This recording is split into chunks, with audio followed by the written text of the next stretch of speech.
CBS Evening News with Scott Pelley, latest news videos, CBS News. CBSNews.com /CBS Evening News /CBS This Morning /48 Hours /60 Minutes Sunday Morning Face the Nation. CBS Evening News. Full episodes interviews Washington Business Health In the Road About Us the Team. Inside view of militias fighting for the Syrian regime. CBS News Elizabeth Palmer, the only U.S. network correspondent inside Syria, spoke to militia fighters loyal to Assad government. Scope of U.S. strike in Syria appears to be widening.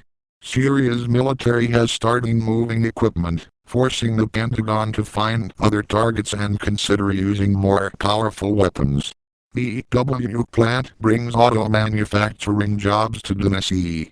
Chattanooga beat out 400 other cities to become home of the plant, where Jessica Davis started building cars and ended up building a career.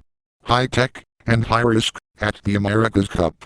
Teams racing in finals in San Francisco using the most technologically advanced sailboats ever made. A rare glimpse of a Syrian rebel weapons storehouse.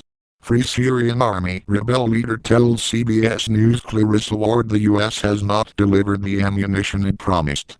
Number of extremist rebels difficult to determine in Syria. Constant stress beneath veneer of normality. In Damascus, Syrian official, Middle East will be on fire if U.S. attacks. Inside Syria's civil war. Clarissa Ward reports for 60 Minutes from Aleppo, where a battle rages between rebel groups and Syria's military. NSA picks locks of internet encryption. A national security agency program nicknamed Bullrun reportedly has the ability to break security codes of most internet-based systems. 4 years later, cop's widow meets man who got husband's heart. Mary DiNardo's husband was gunned down in the line of duty. For the first time, she meets the Vietnam veteran who received her husband's heart. Florida congressman hears it from constituents about Syria. Representative Steve Sutherland is expecting a competitive race in 2014, which could be further complicated by his vote in intervention in Syria. Relief in Syria following Obama's speech. Obama's call for Syria strike draws protests at home. Neighbors react to death of Ariel Castro. The man who held 3 women captive in his home for nearly a decade hanged himself behind bars. What do strong auto sales mean for broader economy?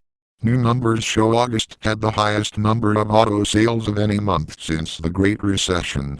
Sandusky prosecutors and state put schools' prestige above abuse.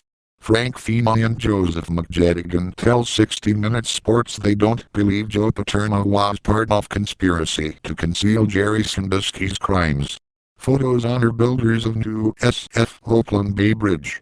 All too often, history forgets the men and women who built America's great structures, but one man was determined not to let that happen to the workers who constructed the new San Francisco Oakland Bay Bridge.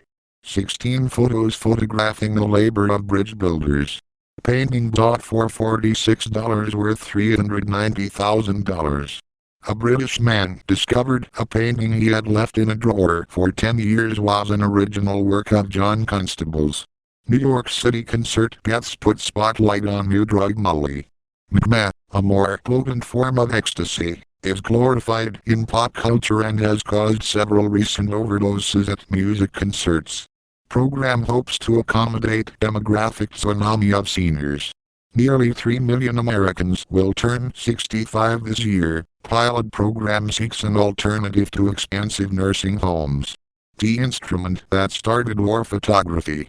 Tintype photography was the first method to extensively photograph conflict in the Civil War. Now a U.S. soldier is using the technique to create modern-day art.